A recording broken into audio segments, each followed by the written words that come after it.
aka Andrew at Night, and today I'm going to show you what is on my Nexus 7 tablet. Unfortunately, this isn't the new Nexus 7, this is still the old one. We haven't yet got the new one here in the UK, but it is coming soon, so I'm going to get one hopefully as soon as I'm back from Hong Kong.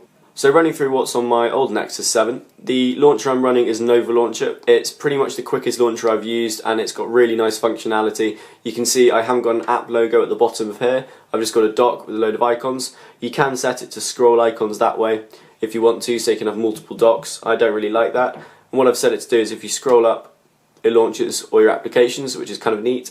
And if you scroll down, it launches Google Now, which you can see there, it does a Google Now voice search for you.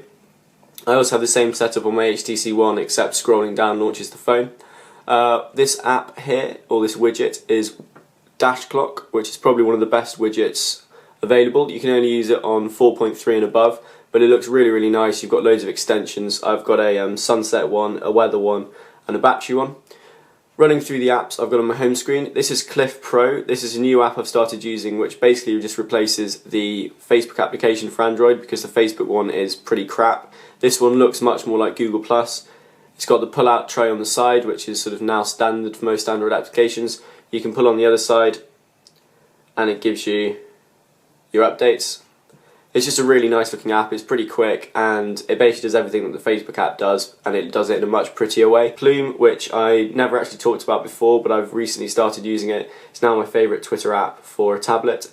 I still prefer to use TweetDeck or Falcon Pro on my HTC One, but for the tablet I think Plume is probably the best one. It looks really nice, works really smoothly. So that's Plume for Twitter. Then we've got Pocket Casts, Currents, the Daily Mail Online app, which is quite good. Tapper Talk 4, which I've recently started using. If you follow a lot of forums, here we go, then this is quite useful. It looks really nice and you can see a couple of forums there that I subscribe to, and you can just jump in and out and you get notifications if people comment on posts, things like that. Evernote, then we've got SoundHound, which is really good for finding songs. I can never get the Google Now version to work very well when it comes to listening to a song and telling you what's playing, so I can recommend SoundHound. Then I've got Social Folder, which has got all the standard social apps in. Then you've got Online, StumbleUpon and FML, which are both useless but quite funny to peruse. Then we've got a load of free games. These are actually going to be a video on free games, which is why they're in a separate folder. We've got a bunch there. Minion Rush is fantastic. If you like Despicable Me, you'll really, really like that.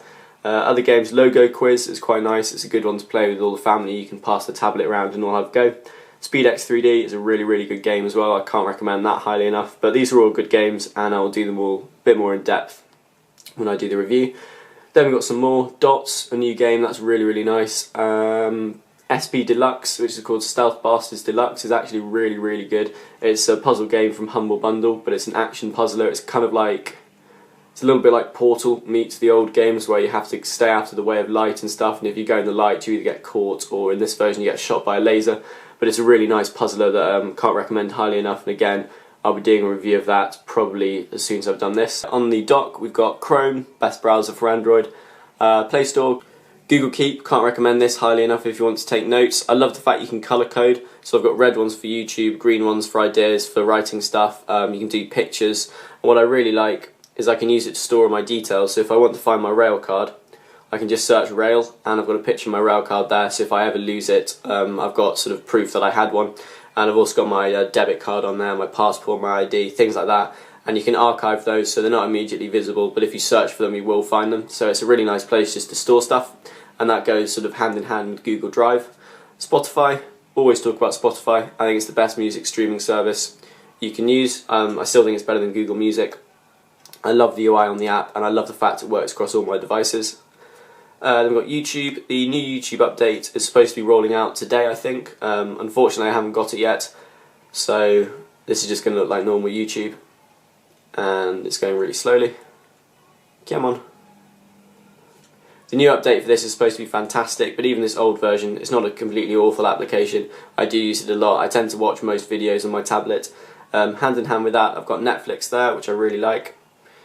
Kindle, Goodreads, Dictionary and Wikipedia. I don't really use Wikipedia. I use dictionary.com a little bit, but I tend to use the dictionary within the Kindle app.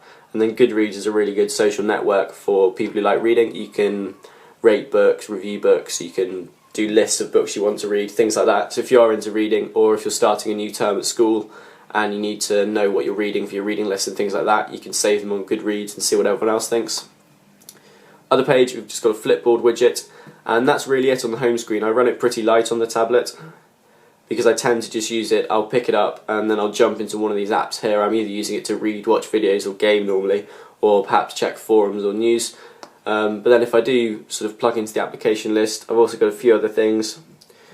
What's worth a mention? I've just realised G+ has now got a new Photos app. I had not seen that.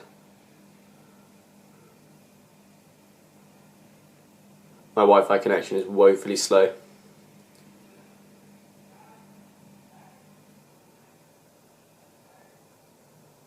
That's quite cool. So there's a new G+ Photos app, which seems to just jump you into the Google Plus app just in the Photos area, which is a bit weird, but that's new. What else is on here? Humble Bundle, I can recommend that if you like looking at indie games and supporting charities at the same time. Warmly is a really nice app, which is an alarm application that wakes you up in a way that's supposed to not sort of jar you out of sleep. It's supposed to do it quite gently. So you've got all these different sounds. Just turn it up.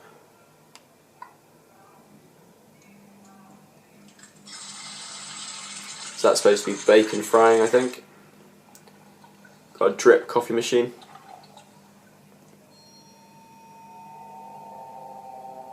Some Arabic chanting. Radio kind of noise. So these are all pretty gentle noises that will just wake you up gently, and I do use it quite a lot. I normally use it on my phone, not my tablet actually, but it's on here as well, and it does seem to wake you up in a way that doesn't make you feel like you've just been punched in the face, which a lot of alarm apps do. So Warmly, if you want to give it a go, I think it's about 99p in the Play Store, but if you're looking for a good alarm app, I can recommend this. I think it also looks really nice, which is quite important to me for apps. And that's really it, guys. That's basically everything that's on my Nexus 7. I generally tend to just use it for reading, gaming and watching films.